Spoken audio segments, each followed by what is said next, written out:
नमस्कार दोस्तों, आप सभी का हमारे भारतीय रोजगार चैनल में स्वागत है। तो दोस्तों, आज का ये वीडियो जेम के एक नए पार्ट को लेके है।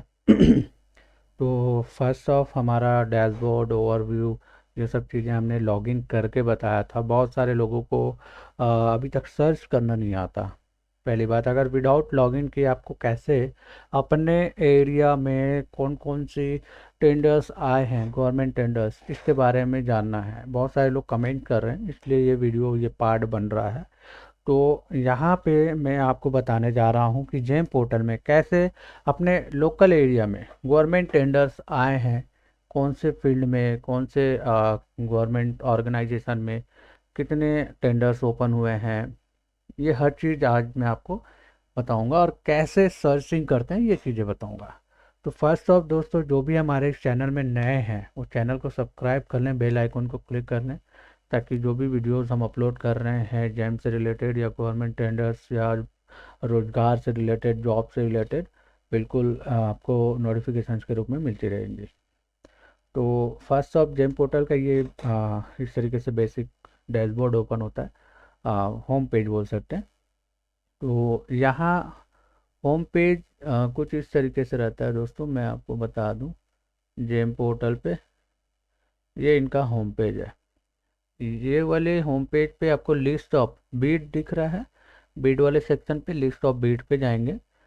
यहाँ पे ये एडवांस सर्च का ऑप्शन आता है। एडवांस सर्च पे जाने के बाद यहाँ पे अगर आपके पास कोई कंपनी या कोई, बोलते हैं ना दोस्तों कि कनेक्शन रहता है गवर्नमेंट ऑर्गेनाइजेशन में ऑफिसर्स लोगों के साथ, तो वो जेएम आईडी वगैरह भेजते हैं। ये बीड नंबर है, आप इसके थ्रू यहाँ पे अप्लाई करिए। तो यहाँ बीड नंबर डालते हैं, आरए नंबर डालते हैं और आगे बढ़ते हैं। अगर बीड नंबर आरए नंबर नहीं है तो सर्च बाय मिनिस्ट्री ऑर्गेनाइजेशन, कौन से मिनिस्ट्री से आते हैं, कौन से ऑर्गेनाइजेशन से आ रहे हैं, उसके थ्रू आप ज्वाइन कर सकते हो। लेकिन बहुत सारे लोग इसमें फेल हो जाते हैं कि वो कौन से मिनिस्ट्री में हैं, कैसे पता करें। ऑनलाइन पता कर सकते हैं, अभी तो सब चीज़ ऑनलाइन हो गया है। तो जैसे ministry of coal, coal India का अगर मुझे पता करना है तो मिनिस्ट्री ऑफ कोल मैंने क्लिक कर दिया। उसके बाद आप देखेंगे ऑर्गेनाइजेशन में, देख सकते हैं इतने सारे कोल इंडिया की कंपनियां हैं। जैसे कोल इंडिया लिमिटेड पे मैं जाता हूँ, तो उसको अगर क्लिक करता हूँ तो यहाँ पे स्टेट का ऑप्शन नहीं दे रहा है, डिपार्टमेंट दे रहा है। देखिए कोल इंडिया लिमिटेड। अब वही चीज़ें अगर मैं आता हूँ यहाँ पे साउथ ईस्टर्न कोलफील्ड लिमिटेड, तो यहाँ पे आप देखेंगे कोल इंडिया लिमिटेड के अंदर है। और सर्च करिए, आप देख सकते हो 81 यहाँ पे टेंडर्स आए हुए हैं एसीसीएल के तरफ से, जो ओनली छत्तीसगढ़ में है। ठीक है। तो सेम आपके एरिया में कौन सी कंपनी काम कर रही है, कौन से ऑर्गेनाइजेशन है, किसके थ्रू आ रहे हैं, ये सब चीज़ें मालूम होना चाहिए, मिनिस्ट्री पता होनी चाहिए। ठीक है, इस सेक्शन में। उसके बाद search by consignee location, location wise आप कर सकते हो। जैसे कि अभी मैं छत्तीसगढ़ से बिलोंग करता हूँ तो छत्तीसगढ़ मैंने क्लिक करा। अगर बिलासपुर से बिलोंग कर रहा हूँ तो बिलासपुर को क्लिक करा और सर्च कर दिया कि कितनी टेंडर्स मेरे डिस्ट्रिक्ट में आई हुई है। तो यहाँ पे 140 टेंडर आप देख सकते हो। यहाँ पे टेक्निकल एजुकेशन डिपार्टमेंट ये CSB2 है आई थिंक, मुझे लगता है। तो अगर ये मैं क्लिक कर रहा हूँ तो ये आप देख सकते हो इस तरीके से निकल चुका है। इसका 4 लाख का टर्नओवर होना चाहिए। क्राइटेरिया इन्होंने दे रखा है, कैसे स्टडी करते हैं वो भी चीज़ें मैं आपको बताऊंगा। तो इस तरीके से इनका नोटिफिकेशन यहाँ से डाउनलोड करना है। अभी आप देख सकते हो ये पावर ग्रिड में भी निकला हुआ है। कब से, 7 तारीख को इन्होंने निकाला है। क्या वैकेंसी था वो बता देता हूँ मैं। तो यहाँ पे hiring of crane for 2 year at Bilaspur. Crane है ना, mining earth moving machine, monthly basis पे इनका मंथली इनकम है। यहाँ पे देखिए टोटल इन्होंने दिया है 25,13,400। और यहाँ पे मेरे हिसाब से अमाउंट कम है 2 साल के हिसाब से, बट ठीक है, जिनको करना है वो कर सकते हैं। ठीक है, स्टडी इस तरीके से मैं आपको बताऊंगा स्टडी कैसे करना है।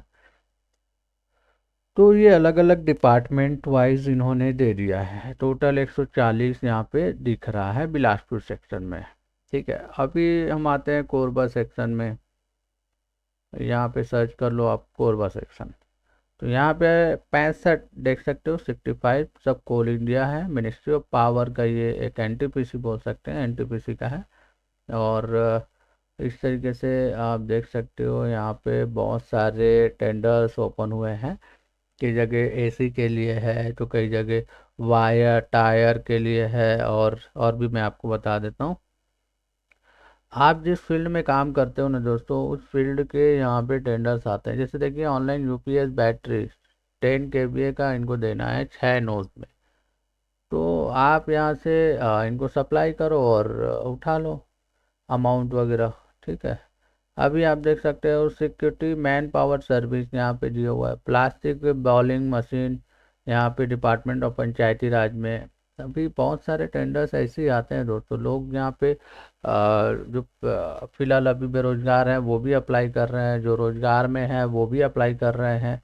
तो फैसिलिटीज़ तो है, ये गवर्नमेंट फैसिलिटीज़ है जो आप आगे मतलब आपको आगे बढ़ने का मौका देते हैं। तो इस तरीके से आप सर्च करना सीखना पड़ेगा दोस्तों। ये आपके लोकेशन वाइज सर्च किया जाता है यहाँ पे। ठीक है, तो और दूसरा तरीका यहाँ पे एक सिंपल चीज़ है। अगर मैं यहाँ पे लिस्ट ऑफ बिड कर रहा हूँ और मुझे सिर्फ कोरबा एरिया का पता करना है, तो यहाँ पे मैं टोटल 48,757 रिकॉर्ड में सिर्फ कोरबा एरिया को अगर क्लिक कर रहा हूँ, तो यहाँ आप देख सकते हो 88 रिकॉर्ड दिख रहे हैं उसके। अब डेट वाइज आप देख लो, स्टार्ट डेट से यहाँ पे पता चल जाएगा। अभी अभी भेल के द्वारा यहाँ पे दिया गया है सिलेंडर के लिए, हाइड्रोजन सिलेंडर इम्पेटिक 1081 हाइड्रोजन सिलेंडर चाहिए उनको। फिर उनके बाद आई थिंक सीपेट यहाँ पे ministry of chemical and fertiliser department से इन्होंने split air conditioner wall mount type ISI mark 2 IS 1391 part 2 का AC मंगाया है। ठीक है, फिर यहाँ पे बहुत सारे यहाँ पे देख सकते हो दोस्तों, यहाँ पे इन्वर्टर, पावर ग्रिड में इन्वर्टर की रिक्वायरमेंट भी है। ठीक है, तो ओवरऑल ऑप्शन तो हैं, बट करने वाले चाहिए दोस्तों। जैसे अभी मैं देख रहा हूँ कि इन्वर्टर के लिए मैं अगर एलिजिबल हूँ, कोरबा में इनको देना है, तो ये मैं देख रहा हूँ अमाउंट, ये कितना अमाउंट डाला है, तो 87,320। और इनको कैपेसिटी क्या है वो भी देख लो आप। ये आई थिंक कहाँ के लिए है पहले वो देख लेना। हाँ, भैंसमा उर्गा के लिए डिलीवरी इन 60 डेज, सूरज कुमार पटेल ये हैं। और input voltage 220 240 pure sine wave है ना। 12 महीने डेट ऑफ इंस्टॉलेशन, वारंटी चाहिए, 18 मंथ डिलीवरी। ठीक है, यहाँ तक ये समझ आ रहा है। साइकिल यहाँ पे 0 से 100% step load, change in output voltage 5 volt, recover back within 1 cycle, overload, short circuit। ठीक है, यहाँ पे समझ आ रहा है। इनका लोड कितने kVA का बैटरी देखिए। Provision of battery with each inverter for backup, minimum capacity ये भी नहीं दिया है, ये भी नहीं दिया है। Battery not provided, as battery not provided. उनको सिर्फ इन्वर्टर चाहिए। इनका single phase 180 volt 260 volt 50 hertz AC main line. ठीक है, और इन्वर्टर मतलब आउटपुट रेटिंग है 3 kVA का चाहिए उनको। तो 3 kVA का इन्वर्टर पता करके इनको सेल आउट कर दीजिए। देखिए ये 3 kVA का कितना दे रहे हैं वो मैं बता देता हूँ। 12 महीने का इनको इंस्टॉलेशन और 18 महीने का या तो डिलीवरी विच एवर वारंटी चाहिए, ओवरऑल साल 2 साल का। ठीक है, तो इसमें एक चीज़ मैं आपको दिखाता हूँ। इनका अमाउंट देखिए 87,320 है। ठीक है, और